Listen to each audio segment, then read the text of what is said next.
bênção, né? Tão bom é nós estarmos aqui na casa do Senhor para aprendermos mais acerca dele, para ministrarmos culto a Deus. E é tão bom, né? Glória a Jesus. Nós estamos já há alguns domingos, vai ser realmente 5 domingos que nós estamos falando sobre família. Família é um projeto de Deus maravilhoso. Pastor Sandro já ministrou acerca disso. Eu acho que o retorno, alguma coisa está muito alto aqui que vai dar microfonia. Já ministrou sobre isso a pastora Álbia, né? Semana passada, foi uma bênção. E hoje eu queria continuar falando sobre essa área de família. Quem aqui não quer ter uma família feliz? Quem aqui casa e pensa assim, eu vou casar com essa mulher porque ela vai acabar com a minha vida? Ninguém, né? Eu vou casar com esse homem, né? Porque ele vai ser o terror da minha casa. Não. Nós casamos porque nós queremos construir uma família e sermos felizes aqui na terra. Não é verdade? Então vamos pedir ao Espírito Santo para estar falando conosco ao nosso coração, para que os planos e os propósitos dele possam ser cumpridos nas nossas vidas. Paizinho querido, eu queria te agradecer pela vida de cada um dos meus irmãos, cada um membro dessa família tão preciosa, o corpo de Cristo, pela nossa família biológica, onde o Senhor nos deu a oportunidade de nascermos. Pai, o Senhor é tão precioso, tão maravilhoso. Pedimos que o Senhor possa realmente, ó Pai, usar os meus lábios, trazer revelação da Tua palavra, para que nós possamos sair daqui com as nossas famílias mais ajustadas, mais parecidas com o Senhor, ó Pai. Pedimos mesmo que o Senhor fale aos nossos corações, precioso Espírito Santo, em nome de Jesus. Nós estamos dando muita ênfase em família. Mas por quê? Porque família é algo extremamente importante. E a família é extremamente importante, não só para nós, a igreja de Jesus, para o mundo em geral. E mesmo aquelas pessoas que não conhecem a Deus, elas percebem, através dos seus estudos, a necessidade de ter uma família estruturada. Eu estava vendo que o John Wayne, não é o John Wayne, na realidade é John Wayne, o nome desse pesquisador. Ele pesquisou 57 civilizações. E ele chegou à conclusão que como vai a família, vai uma nação. Se a família estiver deteriorada, a nação começa a se deteriorar. Edward Gibbon, autor daquele livro Decadência do Império Romano, concluiu que uma das causas mais fortes da queda do Império Romano foi a deteriorização da família. Divórcio, imoralidade, fez o império cair. Carl Zimmerman, autor daquele livro Família e Civilizações, disse a seguinte frase: a decadência da cultura está ligada à decadência da família. Tantos estudiosos vêm estudando acerca da família. E eles percebem que do jeito que vai uma família, vai uma nação. Mais do que esses estudiosos, nós temos o próprio Deus. O próprio Deus fala da importância da família. E nós temos que investir na nossa família, nos nossos jovens, para quê? Para que a nossa nação possa ir bem. A Bíblia mesmo relata, né? E nos mostra, Deus nos ensina como nós termos uma família abençoada. Vamos abrir a nossa Bíblia lá em Deuteronômios 6, de 1 a 2. Vamos ver o que a palavra do Senhor nos fala? Deuteronômio 6, de 1 a 2. Olha o que Deus nos fala. Estes, pois, são os mandamentos e os estatutos e os juízos que mandou o Senhor teu Deus, se ensinassem para que se cumprisse na terra a que passas para possuir, para que temas ao Senhor teu Deus e guarde todos os seus estatutos e mandamentos que eu te ordeno. Tu, o teu filho, o filho de teu filho, todos os dias da tua vida. E que tenhas dias, e teus dias sejam prolongados.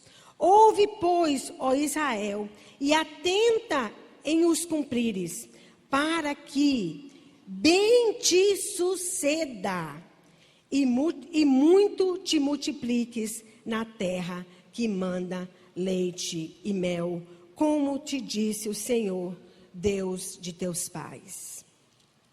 É interessante que Deus, Ele nos dá alguns mandamentos, alguns estatutos. Ele nos mostra como conduzir a nossa família. E às vezes as pessoas têm uma ideia errada de Deus. Acha que Deus é um Deus cosmológico, né? Que está lá no céu e que está com uma ideia muito louca e que manda um monte de estatutos e mandamentos para nós seguirmos, porque Ele quer nos controlar, nos colocar dentro de uma caixa. Só que não é o que o texto diz. Deus fala que Ele nos dá estatutos e mandamentos para quê? Para que tudo vá bem na nossa vida. Para que a gente viva uma vida feliz. Quando nós, como pais, falamos para os nossos filhos, não põe o dedo na tomada. Não pule de um prédio. Né? Não faça isso, não faça aquilo.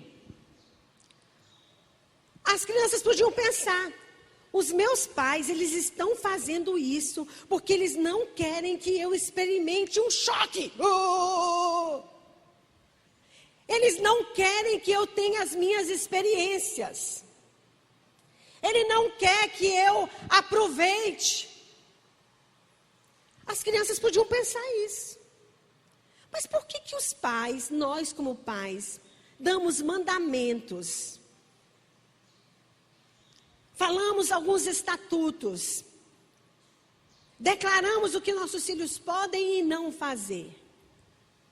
Por que nós fazemos isso? Porque a gente é masoquista? Não.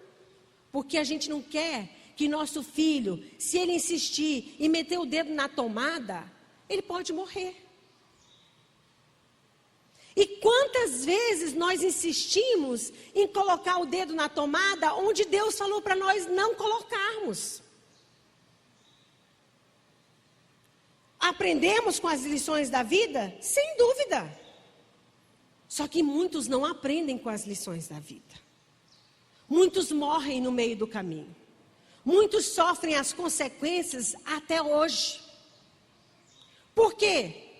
Porque decidiram colocar na cabeça: eu não vou obedecer o que Deus está falando para mim fazer ou não fazer. Nós temos que escolher a obedecer. Obedecer os mandamentos do Senhor. Por quê? Porque Ele quer o nosso bem. Quantos aqui são graduados, formados de uma faculdade? Nossa, que bênção! Tanta gente, né? Tanta gente. Você, na faculdade onde você estudou, você teve uma classe, como ter uma família feliz. Como criar filhos obedientes. Como ser um bom marido. Como ser uma boa esposa. Você teve essa classe? Infelizmente não. Infelizmente não. Por quê? Porque o mundo não conhece essa linguagem. Você fala, então, pastor André, quer dizer que eu vou aprender como é que eu vou ser uma esposa boa, como eu vou criar filhos. Cada pessoa, cada sujeito não é uma pessoa individual, uma pessoa diferente. É verdade. Cada um de nós somos totalmente diferentes. Só que existem princípios ensinados por Deus, que se nós obedecermos, nós vamos usufruir de seus benefícios. Vamos usufruir dos seus benefícios. Se você tem um carro da Mercedes, e seu carro começa a apresentar problema, você usa o manual da Fiat para consertar o seu carro? Se você tem um Volkswagen e ele apresenta problemas, qual manual você usa? Da Renault? Não. Você vai buscar naquele que criou o seu carro para resolver os seus problemas e para ensinar como aquele carro opera. Se existe uma criação, existe um Criador. Não tem como algo ser criado sem que ninguém criou. Alguém criou. Se existe uma criação, existe um Criador. E o nosso Criador, Deus, Ele nos ensina através da sua palavra como é que o nosso carro funciona. Como é que o nosso carro funciona? Agora, se lá no manual, né, do seu carro, do seu Volkswagen, fala, não faça isso, você vai fazer? Está lá em alerta, não faça isso. Não, mas eu vou fazer, porque eu quero ter a minha experiência para ver esse motor partir no meio. Pode chamar o SAMU e internar você. Não é verdade? Por quê? Nós vamos usar a lógica. Se está dizendo que não é para me fazer, eu vou ser estúpido, óbvio, de fazer algo que está me dizendo que não é para me fazer. E você fala assim, mas pastora Andréia, teve coisas que a Bíblia diz para mim não fazer e eu já fiz. Volte para o manual. Volte para Deus. Porque até num carro normal, quando a gente faz algo que não era para fazer e danifica aquele carro, o que a gente faz? A gente leva lá para quem criou o carro. E fala, tem uma maneira de nós consertarmos isso? Tem uma maneira? Muitas vezes tem. Muitas vezes o seu carro vai, mas ele vai. Mas a gente tem que voltar aonde? Para quem criou. Fizemos algo errado? Tudo bem. Agora é tarde demais. Então eu vou buscar consertar. Através de quê? Dos meus pensamentos, do que eu acho certo, do que eu penso que eu devo ou não fazer? Não. eu vou perguntar ao meu Criador: o que foi que eu fiz de errado? Como é que eu posso consertar aquele problema? Como é que eu posso fazer o carro da minha vida andar novamente?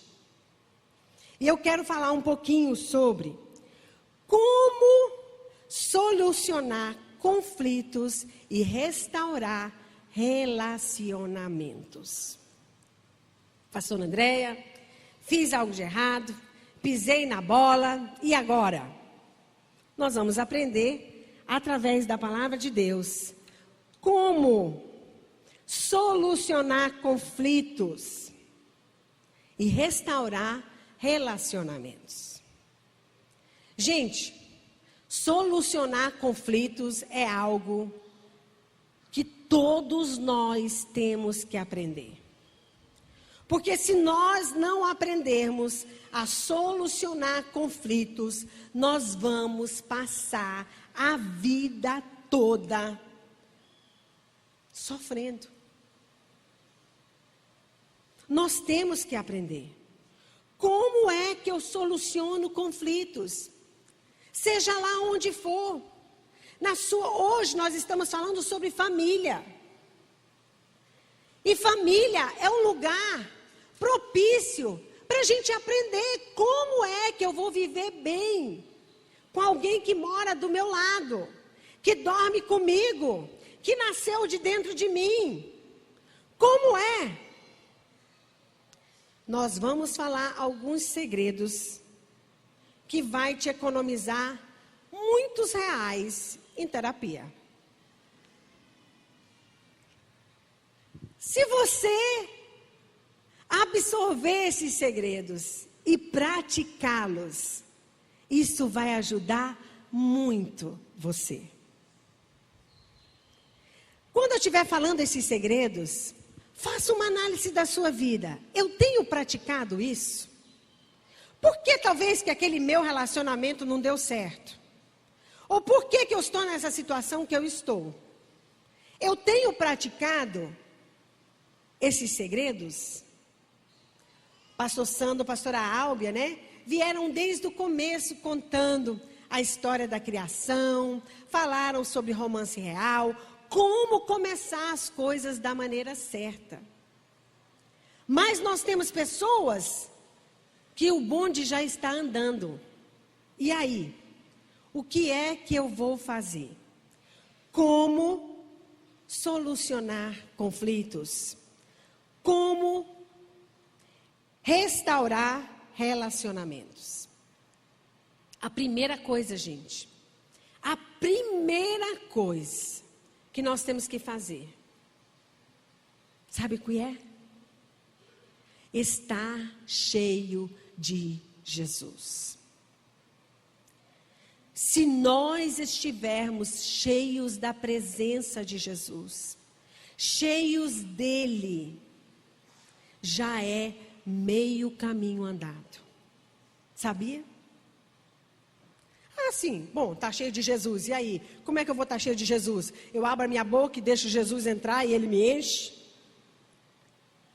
Como é que uma pessoa se enche de Jesus? Leia a Bíblia. Ore. Tire tempo na presença de Deus.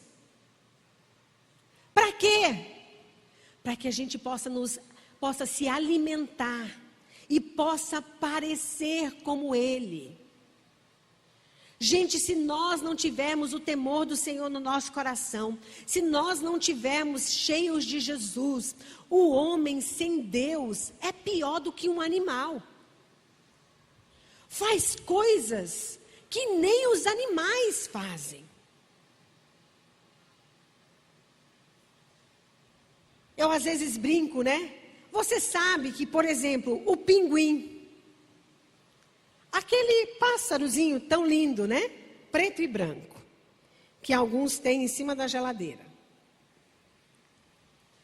O pinguim, você sabe que o pinguim, ele demora para achar a sua amada. Mas quando ele acha aquela pinguim que ele se apaixona,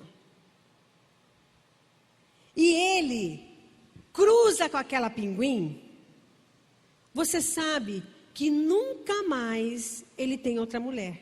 Outra pinguim, né? Outra fêmea. Nunca mais, sabia disso? É muito comum ver os pinguins sozinhos. Por quê? Porque a sua amada faleceu, desapareceu. Olha que coisa linda. Né? E às vezes eu brinco, vai aprender com pinguim, meu filho. Né? Que coisa linda. Mas o ser humano sem Deus, ele não tem essa noção. Mas o ser humano com Deus é diferente. Então, a primeira coisa, se eu quero solucionar conflitos, restaurar relacionamentos, eu tenho que estar cheia de Jesus. Porque se eu estiver cheia de Jesus, eu vou ser o amor, eu vou ser a paciência, eu vou ser a bondade. Às vezes as pessoas falam assim, ai, pastora Andréa, a não sei o que o pessoal da mídia vai pensar. Mas eu vou mudar essa mesa aqui. Né? Às vezes as pessoas falam assim, ah, pastora Andréa, nossa, você às vezes parece tanto o pastor Eibe.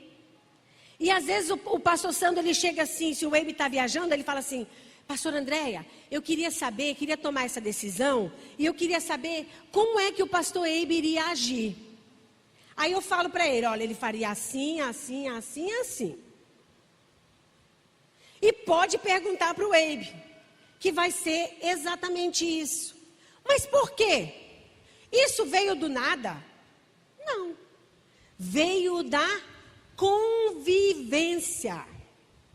O que eu quero dizer com isso? Quando nós convivemos com Jesus, quando nós tiramos tempo na presença dEle, quando nós oramos, quando nós lemos a palavra de Deus, quando nós congregamos, quando nós o obedecemos, nós ficamos parecidos com Ele. Temos que colocar isso como alvo.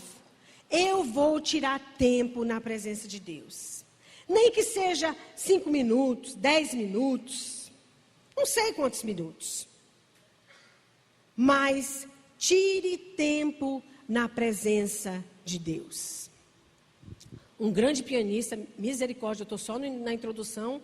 Vamos lá, vamos apertar o cinto aí. Um grande pianista, um jornalista perguntou para ele, por que é que você pratica piano todos os dias? Ele falou, se eu não praticar um dia, a minha família percebe que eu não toquei tão bem. Se eu não praticar piano 2 dias, os críticos começam a perceber que eu não toquei piano tão bem. Se eu deixar de praticar 3 dias, as pessoas começam a perceber que eu não toquei piano tão bem. Você entendeu? Se nós deixamos de estar na presença do Senhor 1 dia, 2 dias, 3 dias, vai ser muito óbvio os nossos comportamentos. As pessoas vão perceber. Eu gosto muito de uma ilustração. Aqui está o homem, aqui está a mulher e lá em cima está Deus. Quanto mais o homem e a mulher se aproximam de Deus, mais eles se aproximam um do outro. Quanto mais eles se afastam de Deus, mais eles se afastam um do outro. Precisamos estar mais e mais perto de Jesus. Segundo, isso é algo que nós praticamos na nossa casa, gente. Eu estou ensinando para vocês, eu não peguei assim, eu vou ensinar isso aí. Não, eu procuro colocar em prática. A nossa família é uma família abençoada. É perfeita? É óbvio que não. Temos problemas? É claro.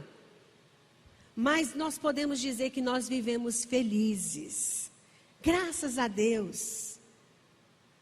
Uma vez, uma secretária que trabalhava conosco, lá em Santarém, ela falou assim, pastora Andréa, eu gosto tanto de estar aqui na sua casa, porque aqui parece um pedacinho do céu. Gente, aquilo me alegrou tanto. Eu pensei, que bênção. E aí eu até comentei com o Eibe, eu disse, amor, ela convive conosco diariamente, ela até dormia lá em casa, ela morava conosco. Falei, que bênção.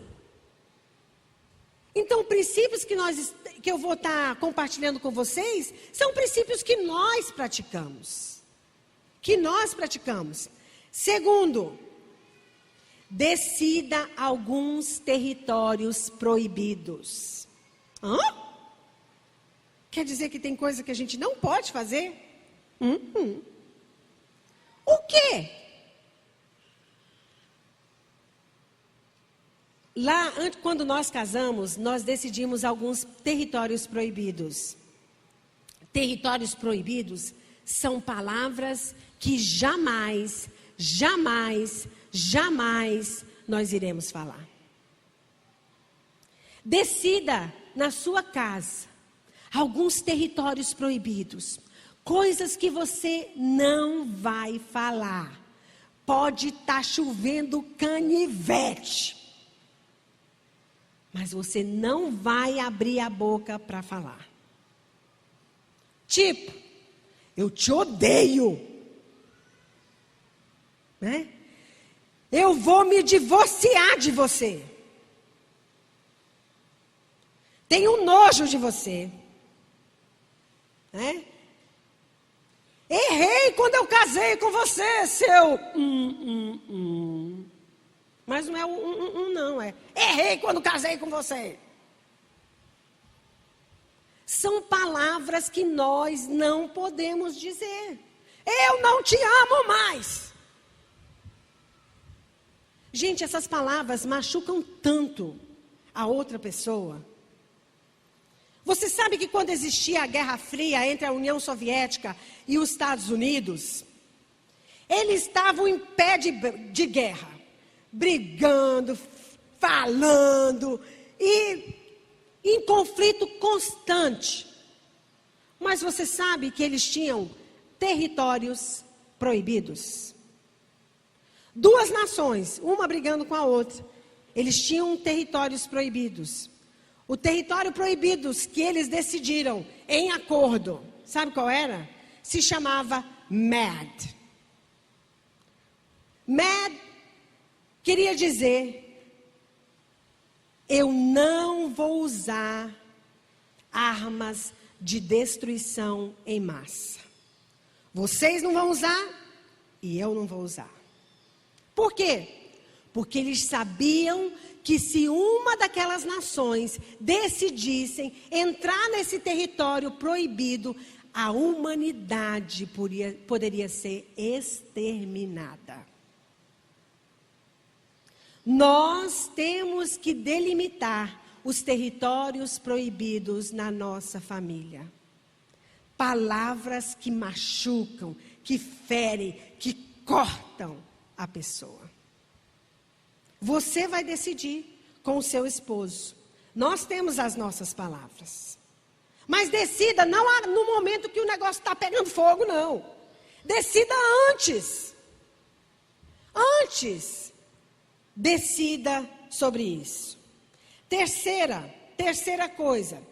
Tenha iniciativa para consertar as coisas.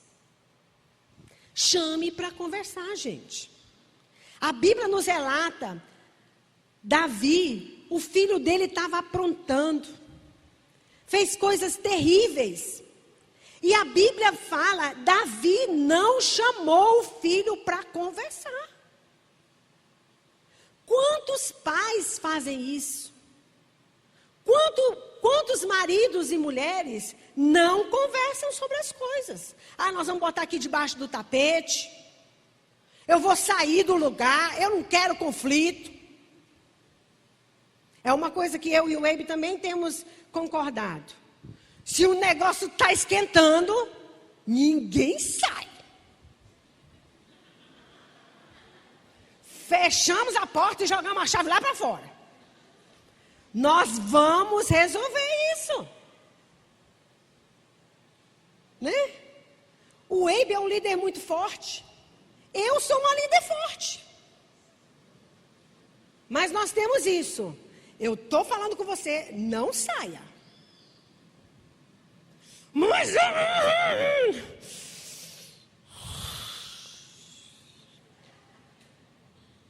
né? Vamos conversar. Vamos resolver.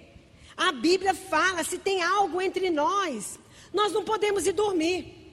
Eu não quero mais ouvir.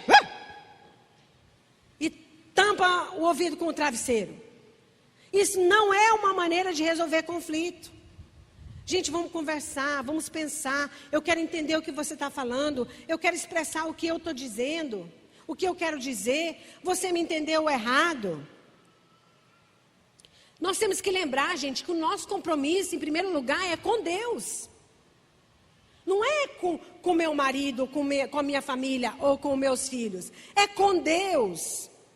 Mas eu não estou com vontade de resolver.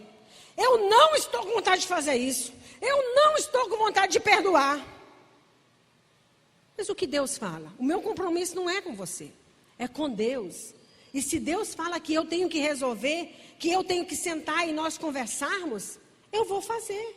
O meu compromisso, em primeiro lugar, é com Deus. Tente, procure conversar. Logo que nós casamos, né? Às vezes, se eu não gostava de alguma coisa, a mulher ela vai fazendo assim, né? Ela vai aguentando, aí ela não vai falando. Aí ela tem aquele espírito de mártir, que ela não quer dizer, né? Aí o marido vê a mulher, tá, o que aconteceu com essa mulher, meu Jesus? Aí o marido pergunta, o que foi, amor? Nada. Né? E o Eibe, ele falava assim, não, amor, eu sei que foi alguma coisa, me fala, o que foi? Nada. Mas você está agindo diferente, não é nada. Peraí, amor, vamos conversar. O que foi? Né? Resolver os problemas. Eu vou só dar as passagens porque não vai dar tempo. Jó 32, 18 a 20 fala que é importante nós falarmos. É importante nós conversarmos. Você sabe como eles apagam grandes incêndios florestais? Você sabe como? Às vezes é com água. Mas muitas vezes, quando a água não é o suficiente, você sabe como eles apagam? Eles criam outros incêndios. Incêndios menores que vão se encontrar com aquela avalanche de incêndio e lá ele vai morrer. Às vezes, nós não queremos enfrentar a coisa, porque o incêndio está muito grande. E uma conversa, às vezes vai trazer um incêndio ali, mas vai fazer o grande parar. Eu vou sentar, eu vou conversar, eu vou resolver. Ah, pastor André, mas vai me desculpar, nós somos incompatíveis. Gente, me poupe, né? Incompatibilidade é uma palavra muito usada para quem se separa. Não deu mais, nós somos incompatíveis. Gente, alguém aqui, nessa terra que Deus nos deu, já achou gente exatamente igual a você? Não existe, gente. Todos nós, na realidade, somos incompatíveis. Porque ninguém é parecido com ninguém. Nem esse dedo é parecido com esse. Não tem essa coisa de incompatível. Não tem assim, na realidade. Todos nós somos incompatíveis. No nosso corpo, as nossas células são diferentes. Mas o que é que nós temos que aprender? Eu tenho que aprender a conviver com o diferente. Eu tenho que aprender a amar o diferente. Nós somos incompatíveis, por quê? Porque ele não pensa o que eu acho que é o certo. E quem diz que o que você acha que é o certo é o certo? Não pode ser ele que é o certo? Não tem isso, gente. Nós temos que aprender a viver com o diferente. Amar é uma escolha. Eu escolho quem eu vou amar. Ou você, quando encontrou o seu príncipe e a sua princesa, de repente caiu uma manga na sua cabeça e você olhou e disse: eu estou te amando. Assim, eu escolhi te amar. Eu tenho que aprender a viver com o diferente. Eu tenho que aprender a viver com a pessoa diferente. Não tem esse negócio de incompatibilidade. Sabe o que tem? Inflexibilidade. É isso que tem. Eu me torno inflexível, porque você é diferente de mim. Então, eu dou um nome bonito: incompatibilidade de genes. Você nunca vai achar ninguém igual a você. Ninguém. Aprenda a amar, a conviver com as pessoas diferente. Diferente. Sabe o que nós precisamos? Tem duas palavras para nós nos darmos bem com as pessoas. Sabe o que é? Cresce e amadurece. Nós temos que crescer. Quando eu fico, esse é meu, aí eu não quero, aí eu quero, ai não, ai não, hoje você não falou mais, Até as crianças dão risada. Mas isso acontece, gente. Eu vou amar você. Eu vou amar você. Aquela pessoa pode mudar? Claro que pode mudar, gente. Mas quando você casou, ela era assim. Isso acontece muito nos casamentos. Quando eu casei com você, você não era assim. Hã? Não, meu filho, desculpa falar, você é que não conhecia. Né? Então, temos que crescer e amadurecer. Crescer e amadurecer. E tem gente que diz assim: não, pastor André, mas é porque você não conhece a bruxa da minha mulher. Aquela lá não tem jeito. Aquele homem que eu casei, misericórdia. Parece que tudo de ruim botaram nesse homem.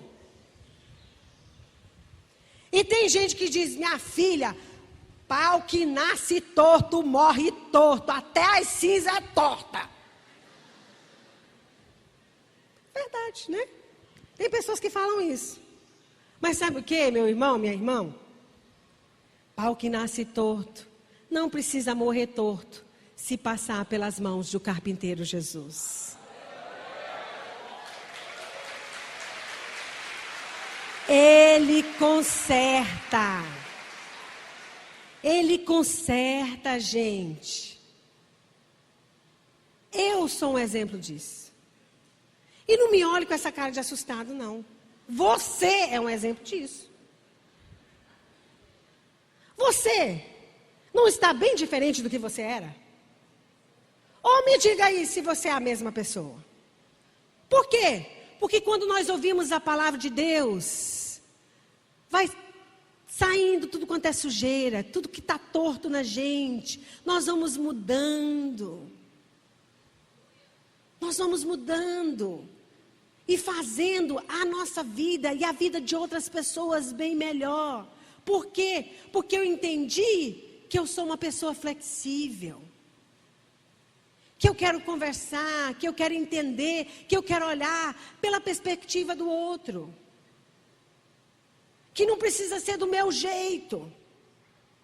Né? Se nós passarmos pela mão do carpinteiro Jesus, ele nos ajeita. Até os velhos, minha filha. Até os velhos. Eu lembro quando eu era pequena, nós mudamos para uma casa. E lá naquela casa tinha um limoeiro. Meu pai deve lembrar, ele está por aqui. Tinha um limoeiro. E esse limoeiro, ele dava muito limão. Só que ele estava muito caído no chão. E o pau, né, o tronco estava totalmente torto. Então, meus pais tiveram a ideia de colocar um esteio, né? E colocaram um pau. E ajeitaram, passou tempo. Mas aquele pau que estava torto, Aquele limoeiro que estava torto, caído, ficou em pé. E deu muitos frutos. Mesmo quando a pessoa já está velha, já está torta, já está lá no chão, que você acha, não tem jeito. Para Jesus, tem jeito. Tem jeito. Então nós falamos, seja uma pessoa cheia de Jesus. Para nós convivermos com outras pessoas, nós temos que estar cheios de Jesus. Decida alguns territórios proibidos na sua casa. Algumas coisas que você não vai falar. Para os seus filhos, né? Você é uma desgraça, você acabou com a minha vida. Você tem tantos pais que declaram tantas coisas horríveis na vida dos filhos. Decida os territórios proibidos. Tenha a iniciativa de consertar as coisas. E a quarta e última. Seja uma pessoa humilde. Seja uma pessoa humilde. Quando nós não somos humildes, quando nós nos enchemos daquilo que eu acho, olha o que acontece.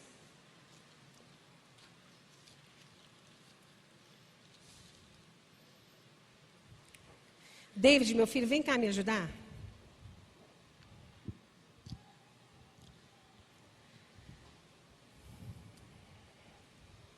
Segura aqui, meu filhão.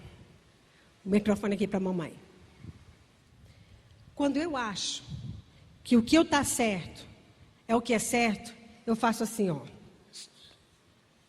Opa. Não é porque eu acho que é certo. Porque o que você acha é errado, mas é eu, tudo para mim. Faço o que eu acho. Eu acho que você dirige mal, eu dirijo melhor, né? Cuidado, mulheres. Né? Eu acho. Quando eu te peço para comprar as coisas. O que aconteceu? Eu achei demais. Mas quando eu tenho a capacidade de falar assim, eu acho isso. Ah, você acha isso? Ah, eu acho isso. Ah, você pensa dessa maneira? Ah, obrigada. Sabe o que eu fiz?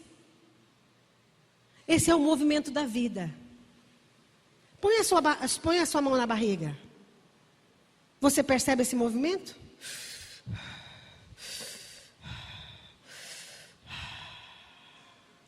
Eu vivo melhor. Por quê? Porque eu acho, mas eu deixo de achar. Porque eu acho, mas eu deixo de fazer. Porque você acha assim, então eu faço sim. O que acontece? Eu estou vivendo. Eu estou vivendo. Quando eu acho. É o que eu acho, é o que eu penso, é o que eu quero. O que eu faço? Eu acabo com a minha vida. Lembre-se do movimento da vida. É tomar lá, dá cá. É tomar lá, dá cá. É tomar lá, dá cá. Podemos viver bem melhores assim. Não é o que eu acho. O que você acha na realidade é o que Deus acha. Eu queria tanto ter mais tempo. Eu ia falar um pouquinho sobre o papel da mulher. Mas não dá tempo. Os homens todos querem. Fala, pastora Andréa. Fala. Porque domingo que vem o Evo vai falar o papel dos homens.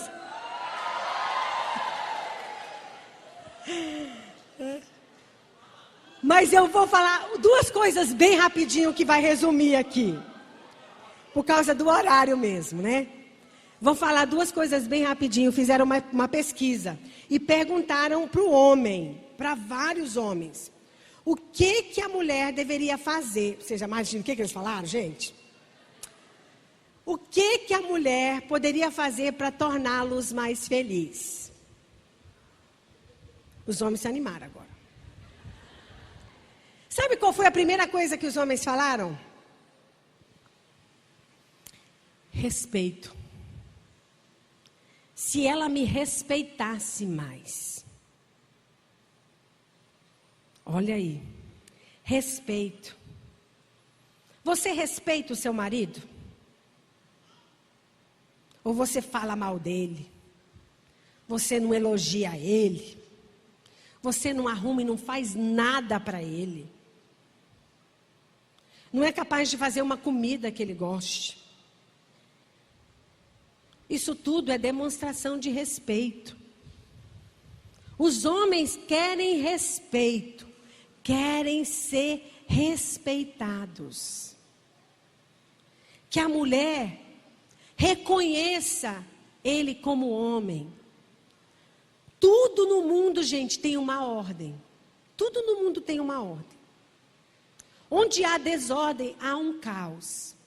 Eu sei que hoje em dia nós vivemos numa sociedade bem diferente. As mulheres trabalham, muitas ganham mais do que os maridos, mas isso não quer dizer que nós, mulheres, não podemos escolher a respeitá-los.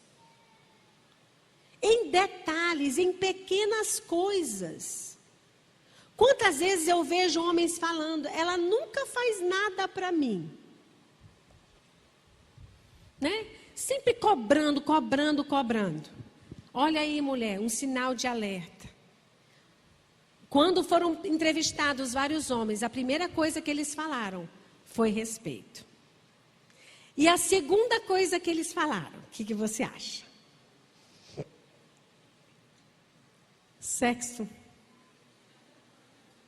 Sexo, pelo amor de Deus, pastora, não fala uma coisa dessa aqui na igreja. Misericórdia, Jesus. Gente, tem duas coisas que a gente sempre quer mais e que se criou um tabu na igreja que não pode falar. Sabe o que é? Dinheiro e sexo. Duas coisas que a gente sempre quer mais, ou não? Claro que o sexo dentro do casamento. Sexo fora do casamento é pecado. É meter o dedo na tomada 220 e esperar que eu vou sair de lá são e salvo. Mas sexo é algo muito importante, gente. Foi a segunda coisa que os homens querem. E eu não sei o que deu na mulherada, meu povo. Né? Casada, maravilhosa lá com seu marido. Hoje mesmo duvido, não vou. Que isso, meu povo? Mulheres, satisfaçam os seus maridos. Se ele é um marido totalmente satisfeito, minha filha pode andar até a Gisele Bündchen aqui. Ai, meu Deus, já estou cheio. Mas se ele é um marido vazio, minha filha, qualquer trambolhão, pelo amor de Deus. Aí a mulher olha e diz assim, não sei o que foi que esse homem viu nesse trambolho. Foi a falta. Foi a falta. Satisfaça o seu marido, ele vai viver feliz. Você já viu o Abe triste?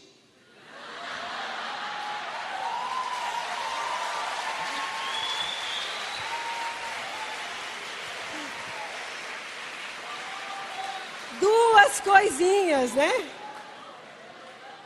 Tão importantes. Respeito e sexo. E domingo que vem, o pastor Abe, muito alegre, vai estar falando aqui sobre criação de filhos, deveres dos maridos, e vai ser uma benção. Aleluia.